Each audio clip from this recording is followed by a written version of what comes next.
Hello, I'm Tamara Stafford, and hello to all of you out there in Europe and Asia that have been kind enough to stay in touch. I know my websites are down again, and we'll get into more of that later, but this is an introduction, not only to say hello again, but I'm bringing a series, and I'm going to show the physics and way beyond the walk, trot, and canter, rhythm, beats, whatever, and hopefully with the film that I have and explaining personal experience, predominantly about 99% of it. Anything that I express is going to be about horses that I've personally worked with, coaches I've personally worked with, stories that have happened to me personally. Inevitably, my personal life is influenced a lot of how I got to where I am today. We all have crossroads and we make decisions. My individual sovereignty was built on the horse. Some people have other vehicles, but my love for the horse gave me the freedom that I have today. And when I say that, is that Eloise Podolsky was right on when he said that his horses were his teachers. We are coded, and I'm intending and hopefully decoding the physics, and the stories are going to relay how I got beyond the envelope, the cube. We, as a society today, especially in the States, label everything.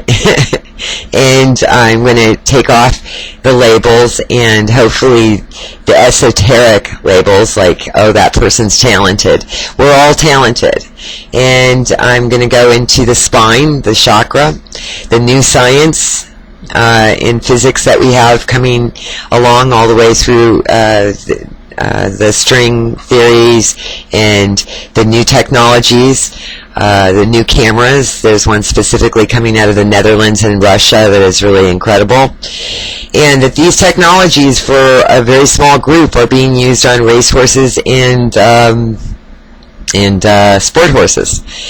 I want to show how Grand Prix horses in all the fields are made, and the conscious trainers, the old masters that taught me, and how they taught me, and hopefully jazz it up with today's technology so that it isn't in an abstract form, or as much as possible.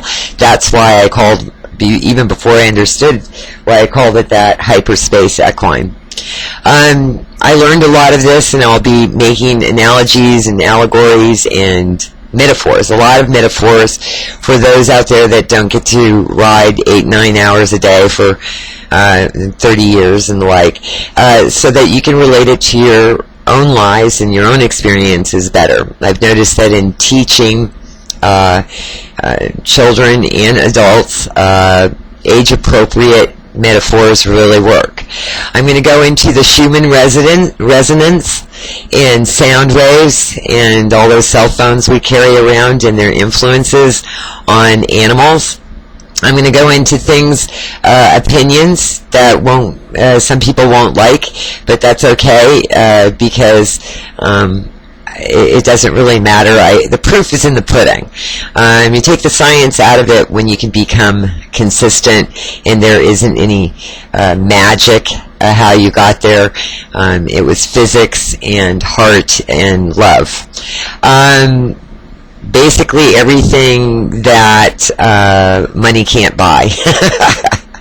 You can't buy love at Walmart, so to speak. And I'm going to talk about the hundreds of barns and places I've been, like Fairfield Hunt Club when I was a kid, and Oxbridge, and the people in charge, or used to be in charge of the FEI, as opposed to what the FEI is today. So it's going to be a real experience for people that haven't seen the inside lane, and what the outside lane has become influenced by the inside lane. And now with the golden age of science and transhumanism, Why I disagree with it, and I think it's never going to work.